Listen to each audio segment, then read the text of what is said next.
The Happy Prince and Other Tales. By Oscar Wilde. The Happy Prince. High above the city, on a tall column, stood the statue of the Happy Prince. He was gilded all over with thin leaves of fine gold, for eyes he had 2 bright sapphires, and a large red ruby glowed on his sword hilt. He was very much admired indeed. "He is as beautiful as a weathercock," remarked one of the town councillors who wished to gain a reputation for having artistic tastes, "only not quite so useful," he added, fearing lest people should think him unpractical, which he really was not. "Why can't you be like the Happy Prince?" asked a sensible mother of her little boy who was crying for the moon. "The Happy Prince never dreams of crying for anything." "I am glad there is some one in the world who is quite happy," muttered a disappointed man as he gazed at the wonderful statue. "He looks just like an angel," said the charity children as they came out of the cathedral in their bright scarlet cloaks and their clean white pinafores. "How do you know?" said the mathematical master, "you have never seen one?" "Ah! But we have, in our dreams," answered the children, and the mathematical master frowned and looked very severe, for he did not approve of children dreaming. One night there flew over the city a little swallow. His friends had gone away to Egypt 6 weeks before, but he had stayed behind, for he was in love with the most beautiful reed. He had met her early in the spring as he was flying down the river after a big yellow moth, and had been so attracted by her slender waist that he had stopped to talk to her. "Shall I love you?" said the swallow, who liked to come to the point at once, and the reed made him a low bow. So he flew round and round her, touching the water with his wings, and making silver ripples. This was his courtship, and it lasted all through the summer. "It is a ridiculous attachment," twittered the other swallows, "she has no money, and far too many relations," and indeed the river was quite full of reeds. Then, when the autumn came they all flew away. After they had gone he felt lonely, and began to tire of his lady-love. "She has no conversation," he said, "and I am afraid that she is a coquette, for she is always flirting with the wind." And certainly, whenever the wind blew, the reed made the most graceful curtsies. "I admit that she is domestic," he continued, "but I love traveling, and my wife, consequently, should love traveling also. Will you come away with me?" he said finally to her, but the reed shook her head, she was so attached to her home. "You have been trifling with me," he cried. "I am off to the pyramids. Goodbye," and he flew away. All day long he flew, and at night time he arrived at the city. "Where shall I put up?" he said, "I hope the town has made preparations." Then he saw the statue on the tall column. "I will put up there," he cried, "it is a fine position, with plenty of fresh air." So he alighted just between the feet of the Happy Prince. "I have a golden bedroom," he said softly to himself as he looked round, and he prepared to go to sleep, but just as he was putting his head under his wing a large drop of water fell on him. "What a curious thing," he cried, "there is not a single cloud in the sky, the stars are quite clear and bright, and yet it is raining. The climate in the north of Europe is really dreadful."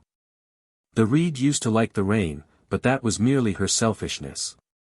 Then another drop fell. "What is the use of a statue if it cannot keep the rain off?" he said, "I must look for a good chimney pot," and he determined to fly away. But before he had opened his wings, a third drop fell, and he looked up, and saw, ah! What did he see? The eyes of the Happy Prince were filled with tears, and tears were running down his golden cheeks. His face was so beautiful in the moonlight that the little swallow was filled with pity. "Who are you?" he said. "I am the Happy Prince." "Why are you weeping then?" asked the swallow, "you have quite drenched me." "When I was alive and had a human heart," answered the statue, "I did not know what tears were, for I lived in the palace of Sans Souci, where sorrow is not allowed to enter. In the daytime I played with my companions in the garden, and in the evening I led the dance in the great hall. Round the garden ran a very lofty wall, but I never cared to ask what lay beyond it, everything about me was so beautiful. My courtiers called me the Happy Prince, and happy indeed I was, if pleasure be happiness. So I lived, and so I died. And now that I am dead they have set me up here so high that I can see all the ugliness and all the misery of my city, and though my heart is made of lead yet I cannot choose but weep. What? Is he not solid gold? Said the swallow to himself. He was too polite to make any personal remarks out loud. Far away, continued the statue in a low musical voice, far away in a little street there is a poor house. One of the windows is open, and through it I can see a woman seated at a table. Her face is thin and worn, and she has coarse, red hands, all pricked by the needle, for she is a seamstress. She is embroidering passion flowers on a satin gown for the loveliest of the Queen's maids of honor to wear at the next court ball. In a bed in the corner of the room her little boy is lying ill. He has a fever, and is asking for oranges. His mother has nothing to give him but river water, so he is crying. Swallow, swallow, little swallow, will you not bring her the ruby out of my sword hilt?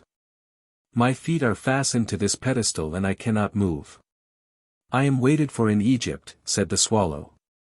My friends are flying up and down the Nile, and talking to the large lotus flowers. Soon they will go to sleep in the tomb of the great king. The king is there himself in his painted coffin. He is wrapped in yellow linen, and embalmed with spices. Round his neck is a chain of pale green jade, and his hands are like withered leaves. Swallow, swallow, little swallow, said the prince, will you not stay with me for one night, and be my messenger? The boy is so thirsty, and the mother so sad. I don't think I like boys, answered the swallow.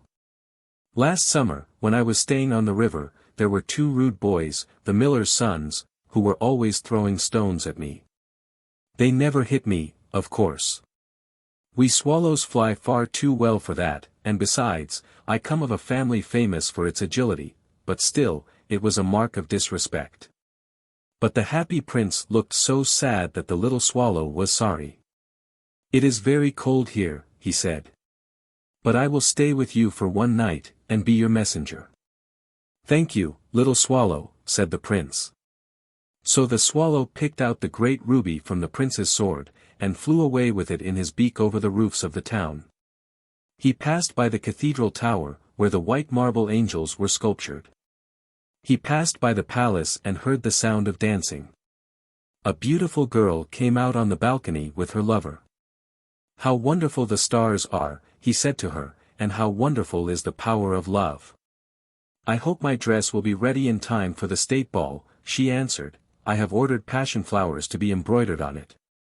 But the seamstresses are so lazy. He passed over the river, and saw the lanterns hanging to the masts of the ships. He passed over the ghetto, and saw the old Jews bargaining with each other, and weighing out money in copper scales. At last he came to the poor house and looked in. The boy was tossing feverishly on his bed, and the mother had fallen asleep, she was so tired. In he hopped, and laid the great ruby on the table beside the woman's thimble. Then he flew gently round the bed, fanning the boy's forehead with his wings. How cool I feel, said the boy, I must be getting better, and he sank into a delicious slumber. Then the swallow flew back to the happy prince, and told him what he had done. It is curious, he remarked, but I feel quite warm now, although it is so cold. That is because you have done a good action, said the prince. And the little swallow began to think, and then he fell asleep. Thinking always made him sleepy. When day broke he flew down to the river and had a bath. What a remarkable phenomenon, said the professor of ornithology as he was passing over the bridge. A swallow in winter. And he wrote a long letter about it to the local newspaper. Everyone quoted it, it was full of so many words that they could not understand. Tonight I go to Egypt, said the swallow, and he was in high spirits at the prospect. He visited all the public monuments, and sat a long time on top of the church steeple. Wherever he went the sparrows chirruped and said to each other, what a distinguished stranger, so he enjoyed himself very much. When the moon rose he flew back to the happy prince. Have you any commissions for Egypt? He cried, I am just starting. Swallow, swallow, little swallow, said the prince, will you not stay with me one night longer? I am waited for in Egypt, answered the swallow. Tomorrow my friends will fly up to the second cataract. The river horse couches there among the bulrushes, and on a great granite throne sits the god Memnon. All night long he watches the stars, and when the morning star shines he utters one cry of joy, and then he is silent. At noon the yellow lions come down to the water's edge to drink. They have eyes like green beryls, and their roar is louder than the roar of the cataract. Swallow, swallow, little swallow, said the prince, far away across the city I see a young man in a garret. He is leaning over a desk covered with papers, and in a tumbler by his side there is a bunch of withered violets. His hair is brown and crisp, and his lips are red as a pomegranate, and he has large and dreamy eyes. He is trying to finish a play for the director of the theater, but he is too cold to write any more. There is no fire in the grate, and hunger has made him faint. I will wait with you one night longer, said the swallow, who really had a good heart. Shall I take him another ruby? Alas!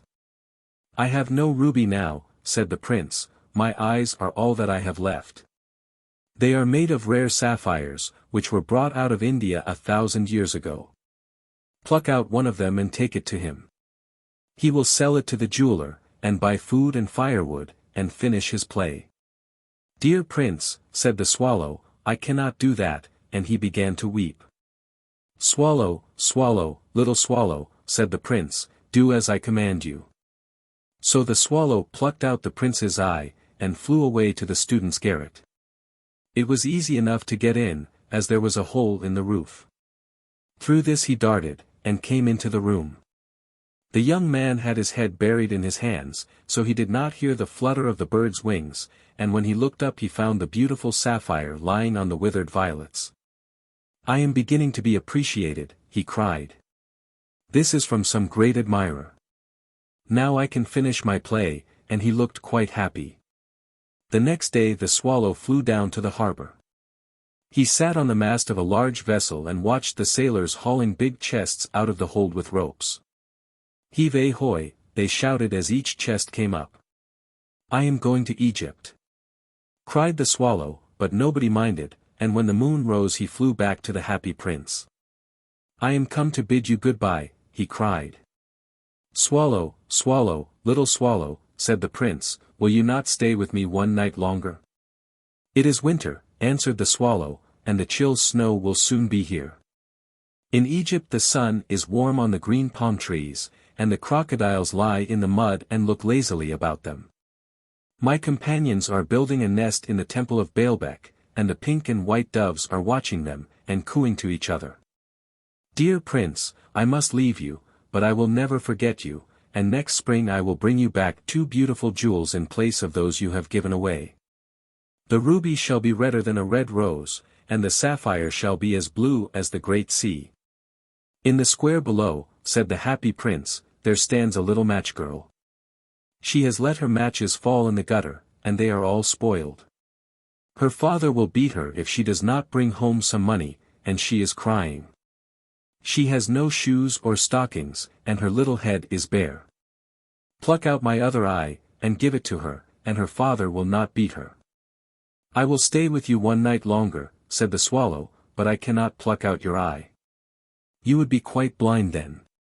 Swallow, swallow, little swallow, said the prince, do as I command you. So he plucked out the prince's other eye, and darted down with it. He swooped past the match girl, and slipped the jewel into the palm of her hand. What a lovely bit of glass, cried the little girl, and she ran home, laughing. Then the swallow came back to the prince. You are blind now, he said, so I will stay with you always. No, little swallow, said the poor prince, you must go away to Egypt. I will stay with you always, said the swallow, and he slept at the prince's feet. All the next day he sat on the prince's shoulder, and told him stories of what he had seen in strange lands. He told him of the red ibises, who stand in long rows on the banks of the Nile, and catch goldfish in their beaks, of the Sphinx, who is as old as the world itself, and lives in the desert, and knows everything. Of the merchants, who walk slowly by the side of their camels, and carry amber beads in their hands, of the king of the mountains of the moon, who is as black as ebony, and worships a large crystal. Of the great green snake that sleeps in a palm tree, and has 20 priests to feed it with honey cakes, and of the pygmies who sail over a big lake on large flat leaves, and are always at war with the butterflies. Dear little swallow, said the prince, you tell me of marvelous things, but more marvelous than anything is the suffering of men and of women. There is no mystery so great as misery. Fly over my city, little swallow, and tell me what you see there. So the swallow flew over the great city, and saw the rich making merry in their beautiful houses, while the beggars were sitting at the gates. He flew into dark lanes, and saw the white faces of starving children looking out listlessly at the black streets. Under the archway of a bridge 2 little boys were lying in one another's arms to try and keep themselves warm. How hungry we are! They said.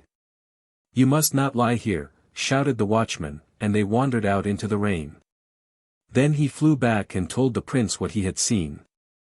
I am covered with fine gold, said the prince, you must take it off, leaf by leaf, and give it to my poor, the living always think that gold can make them happy.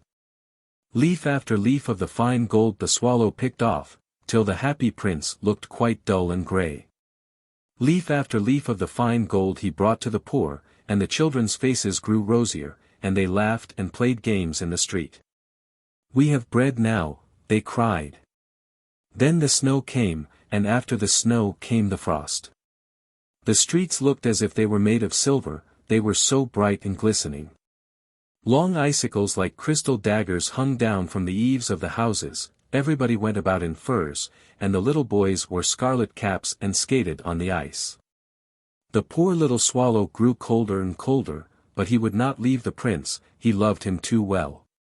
He picked up crumbs outside the baker's door when the baker was not looking and tried to keep himself warm by flapping his wings. But at last he knew that he was going to die. He had just strength to fly up to the prince's shoulder once more. Goodbye, dear prince, he murmured, will you let me kiss your hand? I am glad that you are going to Egypt at last, little swallow, said the prince, you have stayed too long here, but you must kiss me on the lips, for I love you. It is not to Egypt that I am going, said the swallow. I am going to the house of death. Death is the brother of sleep, is he not? And he kissed the happy prince on the lips, and fell down dead at his feet. At that moment a curious crack sounded inside the statue, as if something had broken. The fact is that the leaden heart had snapped right in two. It certainly was a dreadfully hard frost. Early the next morning the mayor was walking in the square below in company with the town councillors. As they passed the column he looked up at the statue. Dear me! How shabby the happy prince looks, he said. How shabby indeed, cried the town councillors, who always agreed with the mayor, and they went up to look at it. The ruby has fallen out of his sword, his eyes are gone, and he is golden no longer, said the mayor. In fact, he is little better than a beggar. Little better than a beggar, said the town councillors. And here is actually a dead bird at his feet, continued the mayor. We must really issue a proclamation that birds are not to be allowed to die here. And the town clerk made a note of the suggestion. So they pulled down the statue of the happy prince.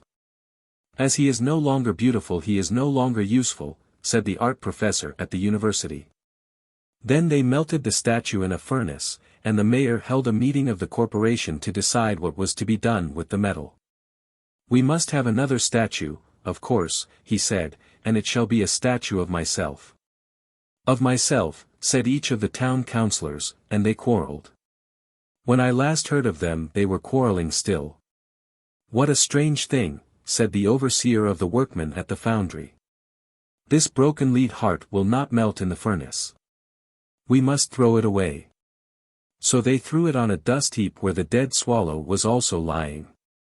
Bring me the two most precious things in the city, said God to one of his angels. And the angel brought him the leaden heart and the dead bird. You have rightly chosen, said God, for in my garden of paradise this little bird shall sing for evermore, and in my city of gold the happy prince shall praise me.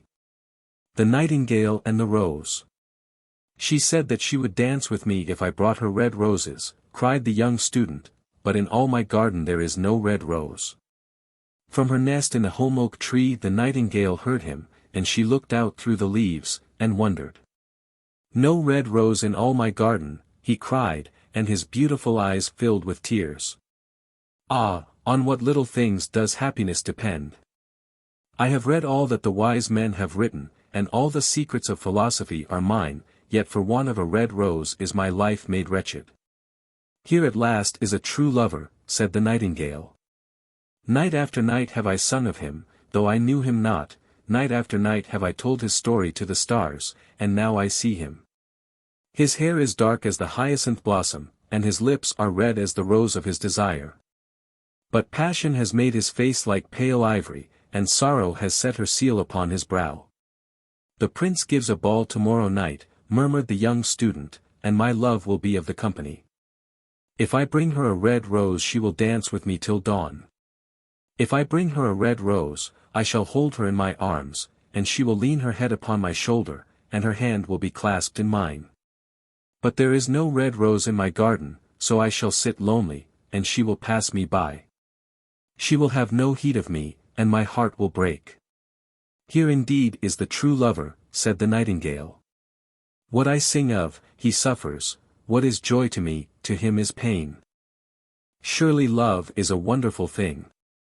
It is more precious than emeralds, and dearer than fine opals. Pearls and pomegranates cannot buy it, nor is it set forth in the marketplace. It may not be purchased of the merchants, nor can it be weighed out in the balance for gold. The musicians will sit in their gallery, said the young student, and play upon their stringed instruments, and my love will dance to the sound of the harp and the violin. She will dance so lightly that her feet will not touch the floor, and the courtiers in their gay dresses will throng round her. But with me she will not dance, for I have no red rose to give her. And he flung himself down on the grass, and buried his face in his hands, and wept. Why is he weeping? Asked a little green lizard, as he ran past him with his tail in the air. Why, indeed? Said a butterfly, who was fluttering about after a sunbeam. Why, indeed? Whispered a daisy to his neighbor, in a soft, low voice. He is weeping for a red rose, said the nightingale. For a red rose, they cried, how very ridiculous. And the little lizard, who was something of a cynic, laughed outright. But the nightingale understood the secret of the student's sorrow, and she sat silent in the oak tree, and thought about the mystery of love. Suddenly she spread her brown wings for flight, and soared into the air. She passed through the grove like a shadow, and like a shadow she sailed across the garden. In the center of the grass plot was standing a beautiful rose tree, and when she saw it she flew over to it, and lit upon a spray. Give me a red rose, she cried, and I will sing you my sweetest song. But the tree shook its head. My roses are white, it answered, as white as the foam of the sea, and whiter than the snow upon the mountain. But go to my brother who grows round the old sundial, and perhaps he will give you what you want. So the nightingale flew over to the rose tree that was growing round the old sundial. Give me a red rose, she cried, and I will sing you my sweetest song. But the tree shook its head. My roses are yellow, it answered. As yellow as the hair of the mermaiden who sits upon an amber throne, and yellower than the daffodil that blooms in the meadow before the mower comes with his scythe. But go to my brother who grows beneath the student's window, and perhaps he will give you what you want. So the nightingale flew over to the rose tree that was growing beneath the student's window. Give me a red rose, she cried, and I will sing you my sweetest song. But the tree shook its head. My roses are red, it answered, as red as the feet of the dove, and redder than the great fans of coral that wave and wave in the ocean cavern. But the winter has chilled my veins, and the frost has nipped my buds, and the storm has broken my branches, and I shall have no roses at all this year. One red rose is all I want, cried the nightingale, only one red rose. Is there no way by which I can get it? There is a way, answered the tree, but it is so terrible that I dare not tell it to you. Tell it to me, said the nightingale, I am not afraid.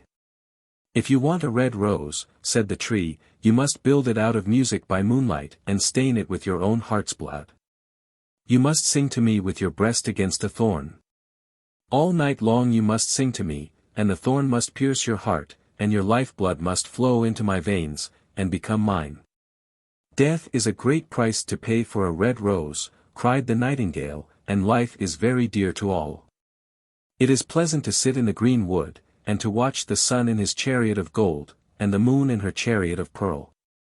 Sweet is the scent of the hawthorn, and sweet are the bluebells that hide in the valley, and the heather that blows on the hill.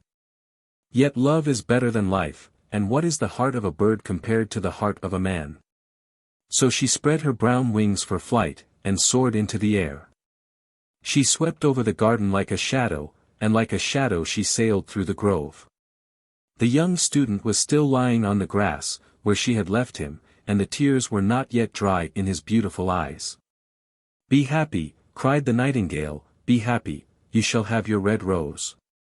I will build it out of music by moonlight and stain it with my own heart's blood. All that I ask of you in return is that you will be a true lover, for love is wiser than philosophy, though she is wise, and mightier than power, though he is mighty. Flame-colored are his wings, and colored like flame is his body. His lips are sweet as honey, and his breath is like frankincense." The student looked up from the grass, and listened, but he could not understand what the nightingale was saying to him, for he only knew the things that are written down in books. But the oak tree understood, and felt sad, for he was very fond of the little nightingale who had built her nest in his branches. "Sing me one last song," he whispered, "I shall feel very lonely when you are gone." So the nightingale sang to the oak tree, and her voice was like water bubbling from a silver jar. When she had finished her song, the student got up, and pulled a notebook and a lead pencil out of his pocket. "She has form," he said to himself, as he walked away through the grove, "that cannot be denied to her, but has she got feeling? I am afraid not. In fact, she is like most artists, she is all style, without any sincerity. She would not sacrifice herself for others. She thinks merely of music, and everybody knows that the arts are selfish. Still, it must be admitted that she has some beautiful notes in her voice. What a pity it is that they do not mean anything, or do any practical good." And he went into his room, and lay down on his little pallet bed, and began to think of his love, and, after a time, he fell asleep. And when the moon shone in the heavens, the nightingale flew to the rose tree, and set her breast against the thorn. All night long she sang with her breast against the thorn, and the cold crystal moon leaned down and listened. All night long she sang, and the thorn went deeper and deeper into her breast, and her life-blood ebbed away from her. She sang first of the birth of love in the heart of a boy and a girl. And on the topmost spray of the rose tree there blossomed a marvelous rose, petal following petal, as song followed song. Pale was it, at first, as the mist that hangs over the river, pale as the feet of the morning, and silver as the wings of the dawn. As the shadow of a rose in a mirror of silver, as the shadow of a rose in a waterpool, so was the rose that blossomed on the topmost spray of the tree. But the tree cried to the nightingale to press closer against the thorn. "Press closer, little nightingale," cried the tree, "or the day will come before the rose is finished." So the nightingale pressed closer against the thorn, and louder grew her song, for she sang of the birth of passion in the soul of a man and a maid. And a delicate flush of pink came into the leaves of the rose, like the flush in the face of the bridegroom when he kisses the lips of the bride. But the thorn had not yet reached her heart, so the rose's heart remained white, for only a nightingale's heart's blood can crimson the heart of a rose. And the tree cried to the nightingale to press closer against the thorn. "Press closer, little nightingale," cried the tree, "or the day will come before the rose is finished." So the nightingale pressed closer against the thorn, and the thorn touched her heart, and a fierce pang of pain shot through her. Bitter, bitter was the pain, and wilder grew her song, for she sang of the love that is perfected by death, of the love that dies not in the tomb. And the marvelous rose became crimson, like the rose of the eastern sky. Crimson was the girdle of petals, and crimson as a ruby was the heart.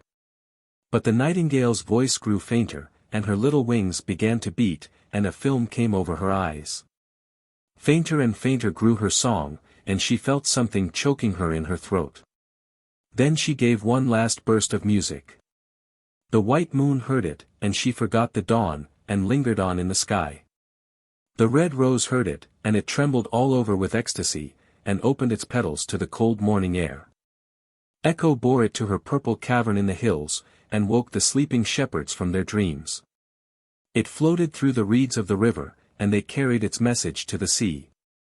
"Look, look," cried the tree, "the rose is finished now," but the nightingale made no answer, for she was lying dead in the long grass, with the thorn in her heart.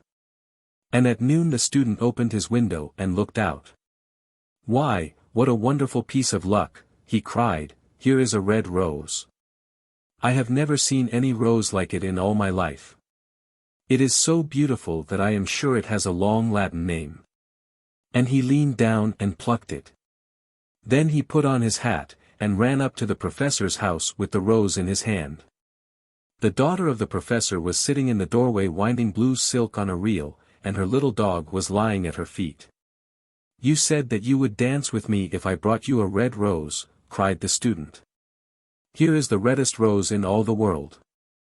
You will wear it tonight next your heart, and as we dance together it will tell you how I love you." But the girl frowned. "I am afraid it will not go with my dress," she answered, "and, besides, the chamberlain's nephew has sent me some real jewels, and everybody knows that jewels cost far more than flowers." "Well, upon my word, you are very ungrateful," said the student angrily, and he threw the rose into the street, where it fell into the gutter, and a cartwheel went over it. "Ungrateful," said the girl. "I tell you what, you are very rude. And, after all, who are you? Only a student. Why, I don't believe you have even got silver buckles to your shoes as the chamberlain's nephew has," and she got up from her chair and went into the house. "What a silly thing love is," said the student as he walked away. "It is not half as useful as logic, for it does not prove anything, and it is always telling one of things that are not going to happen, and making one believe things that are not true. In fact, it is quite unpractical, and, as in this age to be practical is everything, I shall go back to philosophy and study metaphysics." So he returned to his room and pulled out a great dusty book, and began to read. The Selfish Giant. Every afternoon, as they were coming from school, the children used to go and play in the giant's garden. It was a large lovely garden, with soft green grass. Here and there over the grass stood beautiful flowers like stars, and there were 12 peach trees that in the springtime broke out into delicate blossoms of pink and pearl, and in the autumn bore rich fruit. The birds sat on the trees and sang so sweetly that the children used to stop their games in order to listen to them. "How happy we are here," they cried to each other. One day the giant came back. He had been to visit his friend the Cornish ogre, and had stayed with him for 7 years. After the 7 years were over he had said all that he had to say, for his conversation was limited, and he determined to return to his own castle. When he arrived he saw the children playing in the garden. "What are you doing here?" he cried in a very gruff voice, and the children ran away. "My own garden is my own garden," said the giant. "Anyone can understand that, and I will allow nobody to play in it but myself." So he built a high wall all round it, and put up a notice board. "Trespassers will be prosecuted." He was a very selfish giant. The poor children had now nowhere to play. They tried to play on the road, but the road was very dusty and full of hard stones, and they did not like it. They used to wander round the high wall when their lessons were over, and talk about the beautiful garden inside. "How happy we were there," they said to each other. Then the spring came, and all over the country there were little blossoms and little birds. Only in the garden of the selfish giant it was still winter. The birds did not care to sing in it as there were no children, and the trees forgot to blossom. Once a beautiful flower put its head out from the grass, but when it saw the notice board it was so sorry for the children that it slipped back into the ground again, and went off to sleep. The only people who were pleased were the snow and the frost. "Spring has forgotten this garden," they cried, "so we will live here all the year round." The snow covered up the grass with her great white cloak, and the frost painted all the trees silver. Then they invited the north wind to stay with them, and he came. He was wrapped in furs, and he roared all day about the garden, and blew the chimney pots down. "This is a delightful spot," he said, "we must ask the hail on a visit." So the hail came. Every day for 3 hours he rattled on the roof of the castle till he broke most of the slates, and then he ran round and round the garden as fast as he could go. He was dressed in grey, and his breath was like ice. "I cannot understand why the spring is so late in coming," said the selfish giant, as he sat at the window and looked out at his cold white garden. "I hope there will be a change in the weather." But the spring never came, nor the summer. The autumn gave golden fruit to every garden, but to the giant's garden she gave none. "He is too selfish," she said. So it was always winter there, and the north wind, and the hail, and the frost, and the snow danced about through the trees. One morning the giant was lying awake in bed when he heard some lovely music. It sounded so sweet to his ears that he thought it must be the king's musicians passing by. It was really only a little linnet singing outside his window, but it was so long since he had heard a bird sing in his garden that it seemed to him to be the most beautiful music in the world. Then the hail stopped dancing over his head, and the north wind ceased roaring, and a delicious perfume came to him through the open casement. "I believe the spring has come at last," said the giant, and he jumped out of bed and looked out. What did he see? He saw a most wonderful sight. Through a little hole in the wall the children had crept in, and they were sitting in the branches of the trees. In every tree that he could see there was a little child. And the trees were so glad to have the children back again that they had covered themselves with blossoms, and were waving their arms gently above the children's heads. The birds were flying about and twittering with delight, and the flowers were looking up through the green grass and laughing. It was a lovely scene, only in one corner it was still winter. It was the farthest corner of the garden, and in it was standing a little boy. He was so small that he could not reach up to the branches of the tree, and he was wandering all round it, crying bitterly. The poor tree was still quite covered with frost and snow, and the north wind was blowing and roaring above it. "Climb up, little boy," said the tree, and it bent its branches down as low as it could, but the boy was too tiny. And the giant's heart melted as he looked out. "How selfish I have been," he said, "now I know why the spring would not come here. I will put that poor little boy on the top of the tree, and then I will knock down the wall, and my garden shall be the children's playground for ever and ever." He was really very sorry for what he had done. So he crept downstairs and opened the front door quite softly, and went out into the garden. But when the children saw him they were so frightened that they all ran away, and the garden became winter again. Only the little boy did not run, for his eyes were so full of tears that he did not see the giant coming. And the giant stole up behind him and took him gently in his hand, and put him up into the tree. And the tree broke at once into blossom, and the birds came and sang on it, and the little boy stretched out his 2 arms and flung them round the giant's neck, and kissed him. And the other children, when they saw that the giant was not wicked any longer, came running back, and with them came the spring. "It is your garden now, little children," said the giant, and he took a great axe and knocked down the wall. And when the people were going to market at 12 o'clock they found the giant playing with the children in the most beautiful garden they had ever seen. All day long they played, and in the evening they came to the giant to bid him goodbye. "But where is your little companion?" he said, "the boy I put into the tree." The giant loved him the best because he had kissed him. "We don't know," answered the children, "he has gone away." "You must tell him to be sure and come here tomorrow," said the giant. But the children said that they did not know where he lived, and had never seen him before, and the giant felt very sad. Every afternoon, when school was over, the children came and played with the giant. But the little boy whom the giant loved was never seen again. The giant was very kind to all the children, yet he longed for his first little friend, and often spoke of him. "How I would like to see him," he used to say. Years went over, and the giant grew very old and feeble. He could not play about any more, so he sat in a huge armchair, and watched the children at their games, and admired his garden. "I have many beautiful flowers," he said, "but the children are the most beautiful flowers of all." One winter morning he looked out of his window as he was dressing. He did not hate the winter now, for he knew that it was merely the spring asleep, and that the flowers were resting. Suddenly he rubbed his eyes in wonder, and looked and looked. It certainly was a marvelous sight. In the farthest corner of the garden was a tree quite covered with lovely white blossoms. Its branches were all golden, and silver fruit hung down from them, and underneath it stood the little boy he had loved. Downstairs ran the giant in great joy, and out into the garden. He hastened across the grass, and came near to the child. And when he came quite close his face grew red with anger, and he said, "Who hath dared to wound thee?"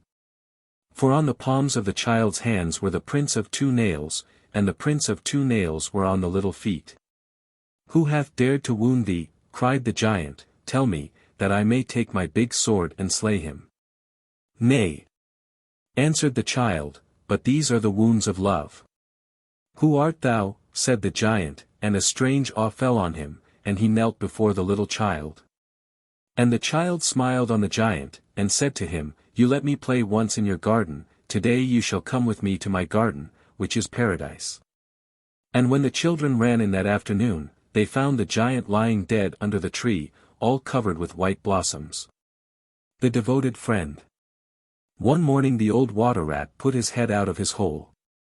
He had bright beady eyes and stiff grey whiskers, and his tail was like a long bit of black india rubber. The little ducks were swimming about in the pond, looking just like a lot of yellow canaries, and their mother, who was pure white with real red legs, was trying to teach them how to stand on their heads in the water. "You will never be in the best society unless you can stand on your heads," she kept saying to them, and every now and then she showed them how it was done. But the little ducks paid no attention to her. They were so young that they did not know what an advantage it is to be in society at all. "What disobedient children," cried the old water rat, "they really deserve to be drowned." "Nothing of the kind," answered the duck, "every one must make a beginning, and parents cannot be too patient." "Ah! I know nothing about the feelings of parents," said the water rat, "I am not a family man. In fact, I have never been married, and I never intend to be. Love is all very well in its way, but friendship is much higher. Indeed, I know of nothing in the world that is either nobler or rarer than a devoted friendship." "And what, pray, is your idea of the duties of a devoted friend?" asked a green linnet, who was sitting in a willow tree hard by, and had overheard the conversation. "Yes, that is just what I want to know," said the duck. And she swam away to the end of the pond, and stood upon her head, in order to give her children a good example. "What a silly question," cried the water rat. "I should expect my devoted friend to be devoted to me, of course." "And what would you do in return?" said the little bird, swinging upon a silver spray, and flapping his tiny wings. "I don't understand you," answered the water rat. "Let me tell you a story on the subject," said the linnet. "Is the story about me?" asked the water rat. "If so, I will listen to it, for I am extremely fond of fiction." "It is applicable to you," answered the linnet, and he flew down, and alighting upon the bank, he told the story of the devoted friend. "Once upon a time," said the linnet, "there was an honest little fellow named Hans." "Was he very distinguished?" asked the water rat. "No," answered the linnet, "I don't think he was distinguished at all, except for his kind heart, and his funny round good-humored face. He lived in a tiny cottage all by himself, and every day he worked in his garden. In all the countryside there was no garden so lovely as his. Sweet William grew there, and gillyflowers, and shepherd's purses, and fair maids of France. There were damask roses, and yellow roses, lilac crocuses, and gold, purple violets and white columbine and lady smock, marjoram and wild basil, the cowslip and the flower-de-luce, the daffodil and the clove-pink bloomed or blossomed in their proper order as the months went by, one flower taking another flower's place. So that there were always beautiful things to look at, and pleasant odors to smell. Little Hans had a great many friends, but the most devoted friend of all was Big Hugh the miller. Indeed, so devoted was the rich miller to little Hans, that he would never go by his garden without leaning over the wall and plucking a large nosegay, or a handful of sweet herbs. Or filling his pockets with plums and cherries if it was the fruit season. Real friends should have everything in common, the miller used to say, and little Hans nodded and smiled, and felt very proud of having a friend with such noble ideas. Sometimes, indeed, the neighbors thought it strange that the rich miller never gave little Hans anything in return, though he had 100 sacks of flour stored away in his mill, and 6 milch cows, and a large flock of woolly sheep. But Hans never troubled his head about these things, and nothing gave him greater pleasure than to listen to all the wonderful things the miller used to say about the unselfishness of true friendship. So little Hans worked away in his garden. During the spring, the summer, and the autumn he was very happy, but when the winter came, and he had no fruit or flowers to bring to the market, he suffered a good deal from cold and hunger. And often had to go to bed without any supper but a few dried pears or some hard nuts. In the winter, also, he was extremely lonely, as the miller never came to see him then. "There is no good in my going to see little Hans as long as the snow lasts," the miller used to say to his wife, "for when people are in trouble they should be left alone, and not be bothered by visitors. That at least is my idea about friendship, and I am sure I am right. So I shall wait till the spring comes, and then I shall pay him a visit, and he will be able to give me a large basket of primroses, and that will make him so happy." "You are certainly very thoughtful about others," answered the wife, as she sat in her comfortable armchair by the big pinewood fire, "very thoughtful indeed. It is quite a treat to hear you talk about friendship. I am sure the clergyman himself could not say such beautiful things as you do, though he does live in a 3-storied house, and wear a gold ring on his little finger." "But could we not ask little Hans up here?" said the miller's youngest son. "If poor Hans is in trouble I will give him half my porridge, and show him my white rabbits." "What a silly boy you are," cried the miller, "I really don't know what is the use of sending you to school. You seem not to learn anything. Why, if little Hans came up here, and saw our warm fire, and our good supper, and our great cask of red wine, he might get envious, and envy is a most terrible thing, and would spoil anybody's nature. I certainly will not allow Hans' nature to be spoiled. I am his best friend, and I will always watch over him, and see that he is not led into any temptations. Besides, if Hans came here, he might ask me to let him have some flour on credit, and that I could not do. Flour is one thing, and friendship is another, and they should not be confused. Why, the words are spelt differently, and mean quite different things. Everybody can see that." "How well you talk," said the miller's wife, pouring herself out a large glass of warm ale, "really I feel quite drowsy. It is just like being in church." "Lots of people act well," answered the miller, "but very few people talk well, which shows that talking is much the more difficult thing of the two, and much the finer thing also." And he looked sternly across the table at his little son, who felt so ashamed of himself that he hung his head down, and grew quite scarlet, and began to cry into his tea. However, he was so young that you must excuse him. "Is that the end of the story?" asked the water rat. "Certainly not," answered the linnet, "that is the beginning." "Then you are quite behind the age," said the water rat. "Every good storyteller nowadays starts with the end, and then goes on to the beginning, and concludes with the middle. That is the new method. I heard all about it the other day from a critic who was walking round the pond with a young man.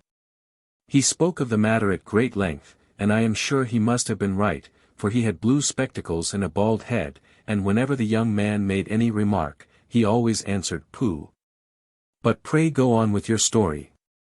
I like the miller immensely. I have all kinds of beautiful sentiments myself, so there is a great sympathy between us." "Well," said the linnet, hopping now on one leg and now on the other, as soon as the winter was over, and the primroses began to open their pale yellow stars, the miller said to his wife that he would go down and see little Hans.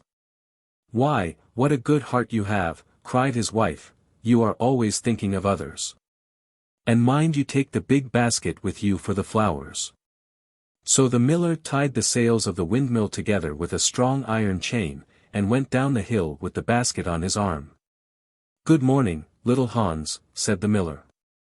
"Good morning," said Hans, leaning on his spade, and smiling from ear to ear. "And how have you been all the winter?" said the miller. "Well, really," cried Hans, "it is very good of you to ask, very good indeed. I am afraid I had rather a hard time of it, but now the spring has come, and I am quite happy, and all my flowers are doing well." "We often talked of you during the winter, Hans," said the miller, "and wondered how you were getting on." "That was kind of you," said Hans, "I was half afraid you had forgotten me." "Hans, I am surprised at you," said the miller, "friendship never forgets. That is the wonderful thing about it, but I am afraid you don't understand the poetry of life. How lovely your primroses are looking, by the by." "They are certainly very lovely," said Hans, "and it is a most lucky thing for me that I have so many. I am going to bring them into the market and sell them to the burgomaster's daughter, and buy back my wheelbarrow with the money." "Buy back your wheelbarrow? You don't mean to say you have sold it? What a very stupid thing to do." "Well, the fact is," said Hans, "that I was obliged to. You see, the winter was a very bad time for me, and I really had no money at all to buy bread with. So I first sold the silver buttons off my Sunday coat, and then I sold my silver chain, and then I sold my big pipe, and at last I sold my wheelbarrow. But I am going to buy them all back again now." "Hans," said the miller, "I will give you my wheelbarrow. It is not in very good repair, indeed, one side is gone, and there is something wrong with the wheel spokes, but in spite of that I will give it to you. I know it is very generous of me, and a great many people would think me extremely foolish for parting with it, but I am not like the rest of the world. I think that generosity is the essence of friendship, and, besides, I have got a new wheelbarrow for myself. Yes, you may set your mind at ease, I will give you my wheelbarrow." "Well, really, that is generous of you," said little Hans, and his funny round face glowed all over with pleasure. "I can easily put it in repair, as I have a plank of wood in the house." "A plank of wood," said the miller. "Why, that is just what I want for the roof of my barn. There is a very large hole in it, and the corn will all get damp if I don't stop it up." "How lucky you mentioned it. It is quite remarkable how one good action always breeds another. I have given you my wheelbarrow, and now you are going to give me your plank. Of course, the wheelbarrow is worth far more than the plank, but true, friendship never notices things like that. Pray get it at once, and I will set to work at my barn this very day." "Certainly," cried little Hans, and he ran into the shed and dragged the plank out. "It is not a very big plank," said the miller, looking at it, "and I am afraid that after I have mended my barn roof there won't be any left for you to mend the wheelbarrow with, but, of course, that is not my fault. And now, as I have given you my wheelbarrow, I am sure you would like to give me some flowers in return. Here is the basket, and mind you fill it quite full." "Quite full," said little Hans, rather sorrowfully, for it was really a very big basket, and he knew that if he filled it he would have no flowers left for the market, and he was very anxious to get his silver buttons back. "Well, really," answered the miller, "as I have given you my wheelbarrow, I don't think that it is much to ask you for a few flowers.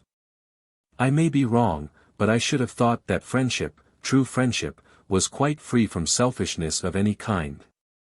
"My dear friend, my best friend," cried little Hans, "you are welcome to all the flowers in my garden. I would much sooner have your good opinion than my silver buttons, any day," and he ran and plucked all his pretty primroses, and filled the miller's basket. "Good-bye, little Hans," said the miller, as he went up the hill with the plank on his shoulder, and the big basket in his hand. "Good-bye," said little Hans, and he began to dig away quite merrily, he was so pleased about the wheelbarrow. The next day he was nailing up some honeysuckle against the porch, when he heard the miller's voice calling to him from the road. So he jumped off the ladder, and ran down the garden, and looked over the wall. There was the miller with a large sack of flour on his back. "Dear little Hans," said the miller, "would you mind carrying this sack of flour for me to market?" "Oh, I am so sorry," said Hans, "but I am really very busy today.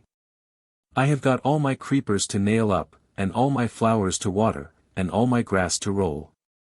"Well, really," said the miller, "I think that, considering that I am going to give you my wheelbarrow, it is rather unfriendly of you to refuse." "Oh, don't say that," cried little Hans, "I wouldn't be unfriendly for the whole world," and he ran in for his cap, and trudged off with the big sack on his shoulders. It was a very hot day, and the road was terribly dusty, and before Hans had reached the 6th milestone he was so tired that he had to sit down and rest. However, he went on bravely, and at last he reached the market.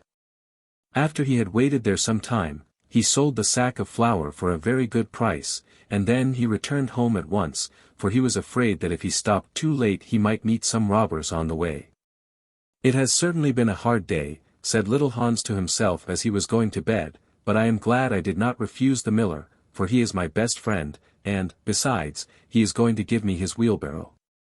Early the next morning the miller came down to get the money for his sack of flour, but little Hans was so tired that he was still in bed.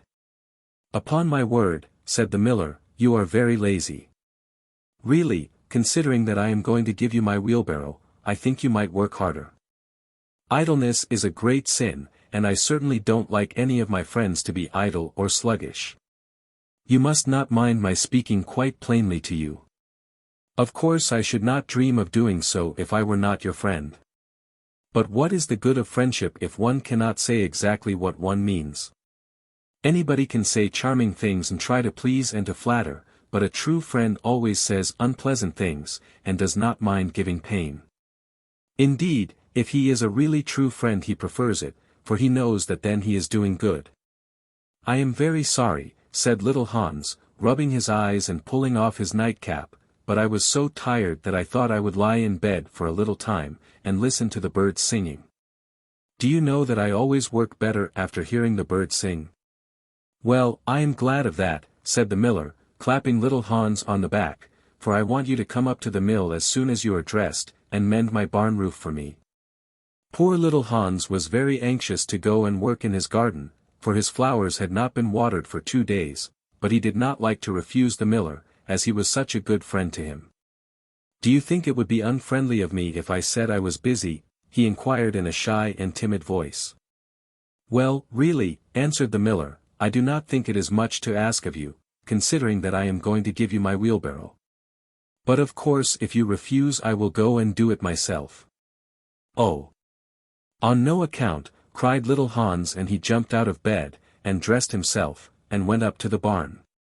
He worked there all day long, till sunset, and at sunset the miller came to see how he was getting on. "Have you mended the hole in the roof yet, little Hans?" cried the miller in a cheery voice. "It is quite mended," answered little Hans, coming down the ladder. "Ah," said the miller, "there is no work so delightful as the work one does for others."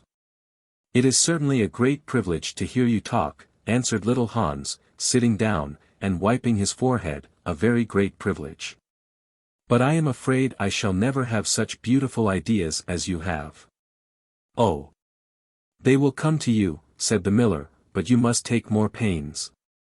At present you have only the practice of friendship, some day you will have the theory also." "Do you really think I shall?" asked little Hans. "I have no doubt of it," answered the miller, "but now that you have mended the roof, you had better go home and rest, for I want you to drive my sheep to the mountain tomorrow." Poor little Hans was afraid to say anything to this, and early the next morning the miller brought his sheep round to the cottage, and Hans started off with them to the mountain. It took him the whole day to get there and back. And when he returned he was so tired that he went off to sleep in his chair, and did not wake up till it was broad daylight. "What a delightful time I shall have in my garden," he said, and he went to work at once. But somehow he was never able to look after his flowers at all, for his friend the miller was always coming round and sending him off on long errands, or getting him to help at the mill. Little Hans was very much distressed at times, as he was afraid his flowers would think he had forgotten them, but he consoled himself by the reflection that the miller was his best friend.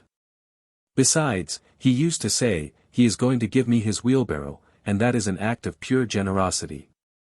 So little Hans worked away for the miller, and the miller said all kinds of beautiful things about friendship, which Hans took down in a notebook, and used to read over at night, for he was a very good scholar. Now it happened that one evening little Hans was sitting by his fireside and a loud rap came at the door. It was a very wild night, and the wind was blowing and roaring round the house so terribly that at first he thought it was merely the storm. But a second rap came, and then a third, louder than any of the others. "It is some poor traveller," said little Hans to himself, and he ran to the door. There stood the miller with a lantern in one hand and a big stick in the other. "Dear little Hans," cried the miller, "I am in great trouble. My little boy has fallen off a ladder and hurt himself, and I am going for the doctor. But he lives so far away, and it is such a bad night, that it has just occurred to me that it would be much better if you went instead of me. You know I am going to give you my wheelbarrow, and so, it is only fair that you should do something for me in return."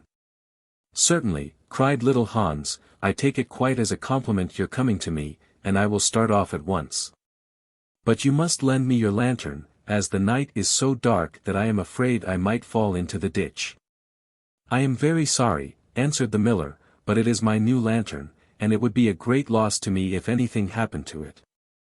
"Well, never mind, I will do without it," cried little Hans, and he took down his great fur coat, and his warm scarlet cap, and tied a muffler round his throat, and started off. What a dreadful storm it was! The night was so black that little Hans could hardly see, and the wind was so strong that he could scarcely stand. However, he was very courageous, and after he had been walking about 3 hours, he arrived at the doctor's house, and knocked at the door. "Who is there?" cried the doctor, putting his head out of his bedroom window. "Little Hans, doctor." "What do you want, little Hans?" "The miller's son has fallen from a ladder, and has hurt himself, and the miller wants you to come at once." "All right," said the doctor. And he ordered his horse, and his big boots, and his lantern, and came downstairs, and rode off in the direction of the miller's house, little Hans trudging behind him. But the storm grew worse and worse, and the rain fell in torrents, and little Hans could not see where he was going, or keep up with the horse. At last he lost his way, and wandered off on the moor, which was a very dangerous place, as it was full of deep holes, and their poor little Hans was drowned. His body was found the next day by some goatherds, floating in a great pool of water, and was brought back by them to the cottage. Everybody went to little Hans' funeral, as he was so popular, and the miller was the chief mourner. "As I was his best friend," said the miller, "it is only fair that I should have the best place," so he walked at the head of the procession in a long black cloak, and every now and then he wiped his eyes with a big pocket handkerchief. "Little Hans is certainly a great loss to every one," said the blacksmith, when the funeral was over, and they were all seated comfortably in the inn, drinking spiced wine and eating sweet cakes. "A great loss to me at any rate," answered the miller. "Why, I had as good as given him my wheelbarrow, and now I really don't know what to do with it. It is very much in my way at home, and it is in such bad repair that I could not get anything for it if I sold it. I will certainly take care not to give away anything again. One always suffers for being generous." "Well?" said the water rat, after a long pause. "Well, that is the end," said the linnet. "But what became of the miller?" asked the water rat. "Oh, I really don't know," replied the linnet, "and I am sure that I don't care." "It is quite evident then that you have no sympathy in your nature," said the water rat. "I am afraid you don't quite see the moral of the story," remarked the linnet. "The what?" screamed the water rat. "The moral. Do you mean to say that the story has a moral?" "Certainly," said the linnet. "Well, really," said the water rat, in a very angry manner, "I think you should have told me that before you began. If you had done so, I certainly would not have listened to you. In fact, I should have said, 'Pooh,' like the critic. However, I can say it now. So he shouted out, "Pooh!" at the top of his voice, gave a whisk with his tail, and went back into his hole. "And how do you like the water rat?" asked the duck, who came paddling up some minutes afterwards. "He has a great many good points, but for my own part one have a mother's feelings, and I can never look at a confirmed bachelor without the tears coming into my eyes. I am rather afraid that I have annoyed him," answered the linnet. "The fact is, that I told him a story with a moral." "Ah! That is always a very dangerous thing to do," said the duck. "And I quite agree with her." The remarkable rocket. The king's son was going to be married, so there were general rejoicings. He had waited a whole year for his bride, and at last she had arrived. She was a Russian princess, and had driven all the way from Finland in a sledge drawn by 6 reindeer. The sledge was shaped like a great golden swan, and between the swan's wings lay the little princess herself. Her long ermine cloak reached right down to her feet, on her head was a tiny cap of silver tissue, and she was as pale as the snow palace in which she had always lived. So pale was she that as she drove through the streets all the people wondered. "She is like a white rose," they cried, and they threw down flowers on her from the balconies. At the gate of the castle the prince was waiting to receive her. He had dreamy violet eyes, and his hair was like fine gold. When he saw her he sank upon one knee, and kissed her hand. "Your picture was beautiful," he murmured, "but you are more beautiful than your picture," and the little princess blushed. "She was like a white rose before," said a young page to his neighbor, "but she is like a red rose now," and the whole court was delighted. For the next 3 days everybody went about saying, "White rose, red rose, red rose, white rose." And the king gave orders that the page's salary was to be doubled. As he received no salary at all, this was not of much use to him, but it was considered a great honor, and was duly published in the court gazette. When the 3 days were over the marriage was celebrated. It was a magnificent ceremony, and the bride and bridegroom walked hand in hand under a canopy of purple velvet embroidered with little pearls. Then there was a state banquet which lasted for 5 hours. The prince and princess sat at the top of the great hall and drank out of a cup of clear crystal. Only true lovers could drink out of this cup, for if false lips touched it, it grew grey and dull and cloudy. "It's quite clear that they love each other," said the little page, "as clear as crystal," and the king doubled his salary a second time. "What an honor!" cried all the courtiers. After the banquet there was to be a ball. The bride and bridegroom were to dance the rose dance together, and the king had promised to play the flute. He played very badly, but no one had ever dared to tell him so, because he was the king. Indeed, he knew only 2 airs, and was never quite certain which one he was playing. But it made no matter, for, whatever he did, everybody cried out, "Charming! Charming!" The last item on the program was a grand display of fireworks, to be let off exactly at midnight. The little princess had never seen a firework in her life, so the king had given orders that the royal pyrotechnist should be in attendance on the day of her marriage. "What are fireworks like?" she had asked the prince, one morning, as she was walking on the terrace. "They are like the aurora borealis," said the king, who always answered questions that were addressed to other people, only much more natural. "I prefer them to stars myself, as you always know when they are going to appear, and they are as delightful as my own flute playing. You must certainly see them."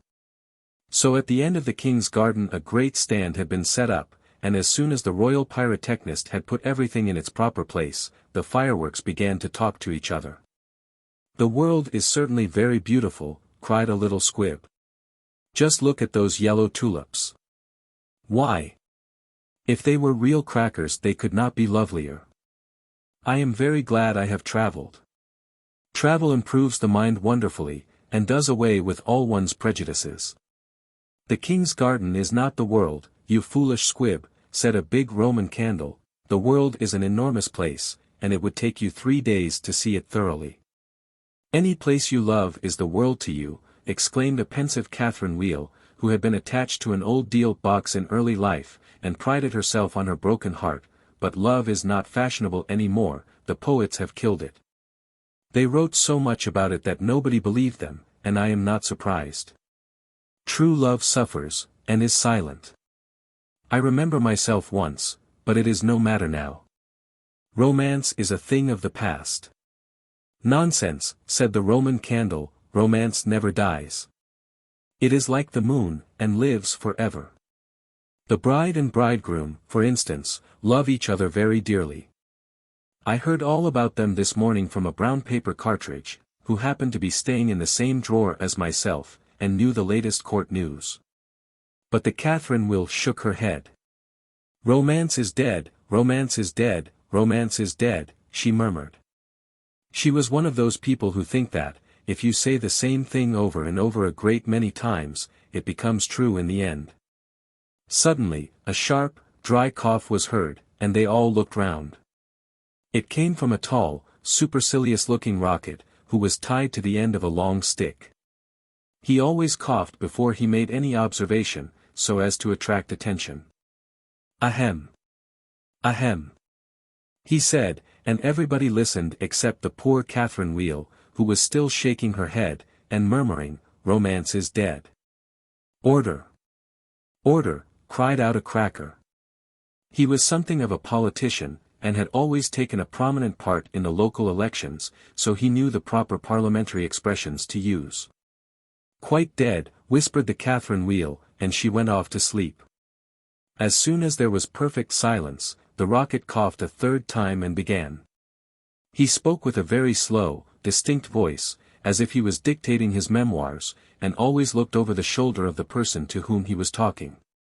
In fact, he had a most distinguished manner. How fortunate it is for the king's son, he remarked, that he is to be married on the very day on which I am to be let off. Really, if it had been arranged beforehand, it could not have turned out better for him, but, princes are always lucky. Dear me, said the little squib, I thought it was quite the other way, and that we were to be let off in the prince's honor. It may be so with you, he answered, indeed, I have no doubt that it is, but with me it is different. I am a very remarkable rocket, and come of remarkable parents. My mother was the most celebrated Catherine Wheel of her day, and was renowned for her graceful dancing. When she made her great public appearance she spun round 19 times before she went out, and each time that she did so she threw into the air 7 pink stars. She was 3 feet and a half in diameter, and made of the very best gunpowder. My father was a rocket like myself, and of French extraction. He flew so high that the people were afraid that he would never come down again. He did, though, for he was of a kindly disposition, and he made a most brilliant descent in a shower of golden rain. The newspapers wrote about his performance in very flattering terms. Indeed, the Court Gazette called him a triumph of pyrotechnic art. Pyrotechnic, you mean, said a Bengal light, I know it is pyrotechnic, for I saw it written on my own canister. Well, I said pyrotechnic, answered the rocket, in a severe tone of voice, and the Bengal light felt so crushed that he began at once to bully the little squibs, in order to show that he was still a person of some importance. I was saying, continued the rocket, what was I saying? You were talking about yourself, replied the Roman candle. Of course, I knew I was discussing some interesting subject when I was so rudely interrupted. I hate rudeness and bad manners of every kind, for I am extremely sensitive. No one in the whole world is so sensitive as I am quite sure of that. What is a sensitive person? Said the cracker to the Roman candle. A person who, because he has corns himself, always treads on other people's toes, answered the Roman candle in a low whisper, and the cracker nearly exploded with laughter. Pray, what are you laughing at? Inquired the rocket. I am not laughing. I am laughing because I am happy, replied the cracker. That is a very selfish reason, said the rocket angrily. What right have you to be happy? You should be thinking about others. In fact, you should be thinking about me. I am always thinking about myself, and I expect everybody else to do the same. That is what is called sympathy. It is a beautiful virtue, and I possess it in a high degree. Suppose, for instance, anything happened to me tonight, what a misfortune that would be for every one. The prince and princess would never be happy again, their whole married life would be spoiled. And as for the king, I know he would not get over it. Really, when I begin to reflect on the importance of my position, I am almost moved to tears. If you want to give pleasure to others, cried the Roman candle, you had better keep yourself dry. Certainly, exclaimed the Bengal light, who was now in better spirits, that is only common sense. Common sense, indeed. Said the rocket indignantly, you forget that I am very uncommon, and very remarkable. Why, anybody can have common sense, provided that they have no imagination. But I have imagination, for I never think of things as they really are. I always think of them as being quite different. As for keeping myself dry, there is evidently no one here who can at all appreciate an emotional nature. Fortunately for myself, I don't care. The only thing that sustains one through life is the consciousness of the immense inferiority of everybody else, and this is a feeling that I have always cultivated. But none of you have any hearts. Here you are laughing and making merry just as if the prince and princess had not just been married. Well, really, exclaimed a small fire balloon, why not? It is a most joyful occasion, and when I soar up into the air I intend to tell the stars all about it. You will see them twinkle when I talk to them about the pretty bride. Ah! What a trivial view of life, said the rocket. But it is only what I expected. There is nothing in you, you are hollow and empty. Why, perhaps the prince and princess may go to live in a country where there is a deep river, and perhaps they may have one only son, a little fair-haired boy with violet eyes like the prince himself. And perhaps some day he may go out to walk with his nurse, and perhaps the nurse may go to sleep under a great elder tree, and perhaps the little boy may fall into the deep river and be drowned. What a terrible misfortune! Poor people, to lose their only son. It is really too dreadful. I shall never get over it. But they have not lost their only son, said the Roman candle, no misfortune has happened to them at all. I never said that they had, replied the rocket, I said that they might. If they had lost their only son there would be no use in saying anything more about the matter.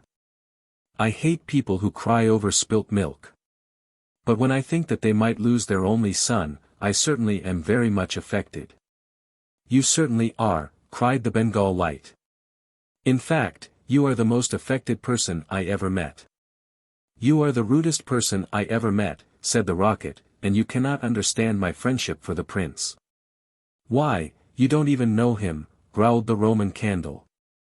I never said I knew him, answered the rocket. I dare say that if I knew him I should not be his friend at all. It is a very dangerous thing to know one's friends. You had really better keep yourself dry, said the fire balloon. That is the important thing. Very important for you, I have no doubt, answered the rocket, but I shall weep if I choose. And he actually burst into real tears, which flowed down his stick like raindrops, and nearly drowned two little beetles, who were just thinking of setting up house together, and were looking for a nice dry spot to live in. He must have a truly romantic nature, said the Catherine wheel, for he weeps when there is nothing at all to weep about, and she heaved a deep sigh, and thought about the deal box. But the Roman candle and the Bengal light were quite indignant, and kept saying, humbug. Humbug, at the top of their voices. They were extremely practical, and whenever they objected to anything they called it humbug. Then the moon rose like a wonderful silver shield, and the stars began to shine, and a sound of music came from the palace. The prince and princess were leading the dance. They danced so beautifully that the tall white lilies peeped in at the window and watched them, and the great red poppies nodded their heads and beat time. Then 10 o'clock struck, and then 11, and then 12, and at the last stroke of midnight every one came out on the terrace, and the king sent for the royal pyrotechnist. Let the fireworks begin, said the king. And the royal pyrotechnist made a low bow, and marched down to the end of the garden. He had 6 attendants with him, each of whom carried a lighted torch at the end of a long pole. It was certainly a magnificent display. Whiz! Whiz! Went the Catherine wheel, as she spun round and round. Boom! Boom! Went the Roman candle. Then the squibs danced all over the place, and the Bengal lights made everything look scarlet. Goodbye, cried the fire balloon, as he soared away, dropping tiny blue sparks. Bang! Bang! Answered the crackers, who were enjoying themselves immensely. Everyone was a great success except the remarkable rocket. He was so damp with crying that he could not go off at all. The best thing in him was the gunpowder, and that was so wet with tears that it was of no use. All his poor relations, to whom he would never speak, except with a sneer, shot up into the sky like wonderful golden flowers with blossoms of fire. Huzzah! Huzzah! Cried the court, and the little princess laughed with pleasure. I suppose they are reserving me for some grand occasion, said the rocket. No doubt that is what it means, and he looked more supercilious than ever. The next day the workmen came to put everything tidy. This is evidently a deputation, said the rocket. I will receive them with becoming dignity. So he put his nose in the air, and began to frown severely as if he were thinking about some very important subject. But they took no notice of him at all till they were just going away. Then one of them caught sight of him. "Hullo!" he cried, "what a bad rocket," and he threw him over the wall into the ditch. "Bad rocket? Bad rocket?" he said, as he whirled through the air. "Impossible. Grand rocket," that is what the man said. Bad and grand sound very much the same, indeed they often are the same, and he fell into the mud. "It is not comfortable here," he remarked, "but no doubt it is some fashionable watering place, and they have sent me away to recruit my health. My nerves are certainly very much shattered, and I require rest." Then a little frog, with bright jeweled eyes, and a green mottled coat, swam up to him. "A new arrival, I see," said the frog. "Well, after all there is nothing like mud. Give me rainy weather and a ditch, and I am quite happy. Do you think it will be a wet afternoon?" "I am sure I hope so, but the sky is quite blue and cloudless." "What a pity."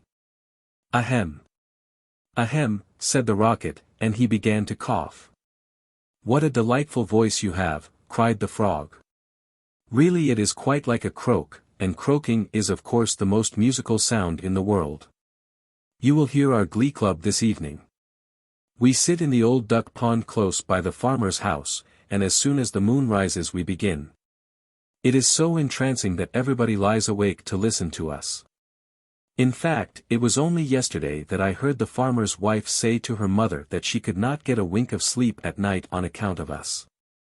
It is most gratifying to find oneself so popular." "Ahem." "Ahem," said the rocket angrily. He was very much annoyed that he could not get a word in. "A delightful voice, certainly," continued the frog. "I hope you will come over to the duck pond. I am off to look for my daughters. I have 6 beautiful daughters, and I am so afraid the pike may meet them. He is a perfect monster, and would have no hesitation in breakfasting off them. Well, goodbye, I have enjoyed our conversation very much, I assure you." "Conversation, indeed," said the rocket. "You have talked the whole time yourself. That is not conversation." "Somebody must listen," answered the frog, "and I like to do all the talking myself. It saves time, and prevents arguments." "But I like arguments," said the rocket. "I hope not," said the frog complacently. "Arguments are extremely vulgar, for everybody in good society holds exactly the same opinions. Goodbye a second time, I see my daughters in the distance," and the little frog swam away.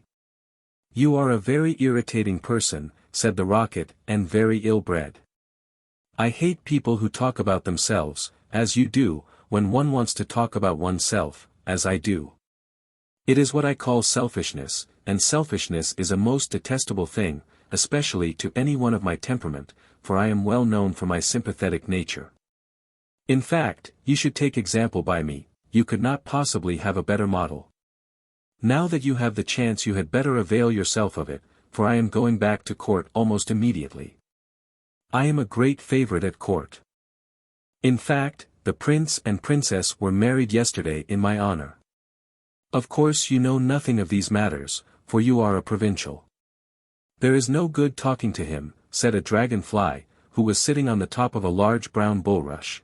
No good at all, for he has gone away. Well, that is his loss, not mine, answered the rocket. I am not going to stop talking to him merely because he pays no attention. I like hearing myself talk.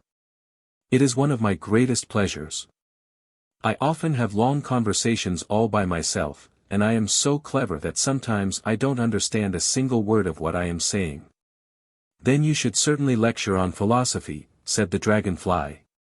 And he spread a pair of lovely gauze wings and soared away into the sky. How very silly of him not to stay here, said the rocket. I am sure that he has not often got such a chance of improving his mind. However, I don't care a bit. Genius like mine is sure to be appreciated some day, and he sank down a little deeper into the mud. After some time a large white duck swam up to him. She had yellow legs, and webbed feet, and was considered a great beauty on account of her waddle. Quack, quack, quack, she said. What a curious shape you are. May I ask were you born like that, or is it the result of an accident? It is quite evident that you have always lived in the country, answered the rocket, otherwise you would know who I am. However, I excuse your ignorance. It would be unfair to expect other people to be as remarkable as oneself. You will no doubt be surprised to hear that I can fly up into the sky, and come down in a shower of golden rain. I don't think much of that, said the duck, as I cannot see what use it is to any one. Now, if you could plough the fields like the ox, or draw a cart like the horse, or look after the sheep like the collie dog, that would be something. My good creature, cried the rocket in a very haughty tone of voice, I see that you belong to the lower orders. A person of my position is never useful. We have certain accomplishments, and that is more than sufficient. I have no sympathy myself with industry of any kind, least of all with such industries as you seem to recommend. Indeed, I have always been of opinion that hard work is simply the refuge of people who have nothing whatever to do. Well, well, said the duck, who was of a very peaceable disposition, and never quarrelled with any one, everybody has different tastes. I hope, at any rate, that you are going to take up your residence here. Oh! Dear no, cried the rocket. I am merely a visitor, a distinguished visitor.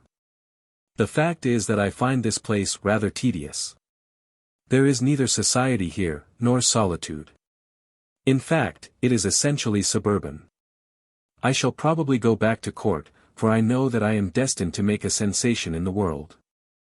I had thoughts of entering public life once myself, remarked the duck, there are so many things that need reforming.